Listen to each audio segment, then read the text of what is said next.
દેશની પરિસ્થિતિને ધ્યાને લઈ દેશ હિત માટે કોળી સેના મહુવા દ્વારા મહા રક્તદાન કેમ્પનું આયોજન કરવામાં આવ્યું હતું, જેમાં મોટી સંખ્યામાં લોકોએ રક્તનું દાન કરી દેશ પ્રત્યેની પોતાની ફરજ અદા કરી હતી. તો સામાજિક આગેવાનો, રાજકીય આગેવાનો અને કોળી સેનાના તમામ યુવાનો ખાસ ઉપસ્થિત રહ્યા હતા.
કોળી સેના દ્વારા દેશ હિતને ધ્યાને રાખી દેશ માટે મહા રક્તદાન કેમ્પનું આયોજન કરવામાં આવ્યું હતું, જેમાં મોટી સંખ્યામાં લોકોએ રક્તનું દાન કરી દેશ પ્રત્યેની પોતાની ફરજ અદા કરી હતી.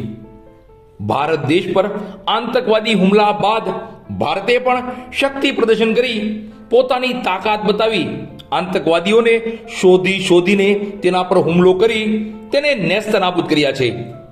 ત્યારે સમગ્ર ભારત દેશમાં આતંકવાદીઓનો વિરોધ કરી દેશ હિત માટે દેશ પ્રત્યે પોતાની ફરજ અદા કરવા વિવિધ આયોજનો થઈ રહ્યા છે.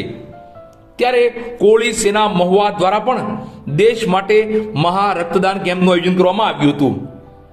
આજે જ્યારે ભારત દેશમાં યુદ્ધના નગારા વાગી રહ્યા છે, ત્યારે સામાન્ય લોકો સરહદે ન જઈ શકે, પણ દેશને રક્તની જરૂર પડે તો ભારતવાસીઓનું લોહી પણ માતૃભૂમિને કાજે વહે એ સંકલ્પ સાથે ભારત દેશના સૈનિકો, ભારત દેશના લોકો માટે મારું રક્ત મારા દેશ માટેના સંકલ્પ સાથે કોળી સેનાના તમામ સૈનિકો, યુવાનો, મહુવા શહેરના તમામ સમાજના આગેવાનો, રાજકીય આગેવાનો, વડીલો સૌએ પોતાના રક્તનું દાન કરી દેશ પ્રત્યેની પોતાની ફરજ અદા કરી હતી.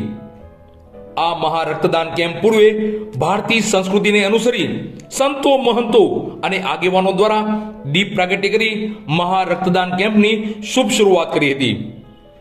આ મહા રક્તદાન કેમ્પમાં શ્રી ખીમનાથ મહાદેવ મંદિરના મહંત શ્રી પૂજ્ય ભગત બાપુ, તો ગુજરાત રાજ્યના પૂર્વ રાજ્યમંત્રી આર.સી. મકવાણા સહિતના રાજકીય આગેવાનો, સામાજિક આગેવાનો, કોળી સેનાના તમામ સૈનિકો, કોળી સેનાના આગેવાનો, સભ્યો ખાસ ઉપસ્થિત રહ્યા હતા અને સૌ કોઈએ રક્તદાન કરી દેશ પ્રત્યેની પોતાની ફરજ અદા કરી હતી.